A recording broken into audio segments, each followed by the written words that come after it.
Seorang laki-laki datang kepada seorang coach meminta tolong. Ia merasa ada ganjalan dan hidupnya tidak tenang. Ia ingin memperbaiki hubungan dengan sang ayah. Ia ingin meminta maaf dan memaafkan. Akan tetapi bayangan masa kecilnya begitu membekas. Ia merasa tidak pernah disayang oleh ayahnya. Ia selalu teringat peristiwa di saat berumur 6 tahun. Suatu hari ia terlambat pulang ke rumah. Sang ayah marah. Keesokan harinya, karena keasikan bermain, ia pulang terlambat lagi. Sang ayah bertambah marah. Diambilnya mainan kesukaan si anak, lalu dibantingnya hingga hancur. Anak itu sangat kecewa dan marah. Sejak itu, ia membenci ayahnya. Konflik pun sering terjadi. Apapun yang dilakukan sang ayah makin menguatkan keyakinannya bahwa ia tak disayang ayah. Rasa benci itu ia bawa sampai dewasa. Sang coach lalu mengajukan beberapa pertanyaan, di antaranya, apakah Anda tahu bahwa saat peristiwa itu terjadi, ayah Anda tidak sedang kesulitan finansial? Apakah Anda tahu saat itu ayah sedang tidak ada masalah dengan ibu? Apakah Anda tahu bahwa saat itu ayah tidak sedang ada masalah dengan temannya? Apakah Anda tahu ayah sedang tidak ada masalah di kantor? Apakah Anda yakin ayah benar-benar marah hanya karena kesalahan Anda?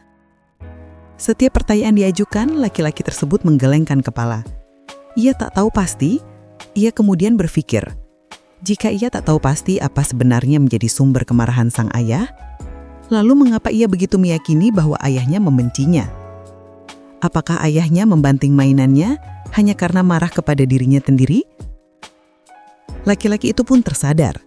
Ia telah membawa pikiran dan emosi di usia 6 tahun ke usia 36 tahun. Jika ia marah di usia 6 tahun, wajar. Karena ia belum bisa memikirkan kemungkinan-kemungkinan yang terjadi. Namun jika emosi itu terus dibawa ke pemikirannya yang sudah dewasa, tentu itu hal yang sangat merugikan. 2 hari kemudian, laki-laki tersebut mengatakan pada sang coach, ia sudah memaafkan sang ayah dan meminta maaf. Ia merasa sudah melepaskan beban beratnya yang selama ini terus membebaninya. Kisah di atas menunjukkan bahwa pertanyaan ternyata dapat membuat seseorang berubah. Dalam kisah nyata di atas tidak ada nasihat yang disampaikan si coach. Namun pertanyaan yang diberikannya mampu membuat laki-laki tersebut berpikir jauh dan mendalam, sehingga pada akhirnya ia mendapatkan jawabannya sendiri. Apa yang dipaparkan di atas menjelaskan tentang hal yang sedang banyak diperbincangkan, yaitu tentang pentingnya coaching dalam mendidik dan mengarahkan generasi milenial.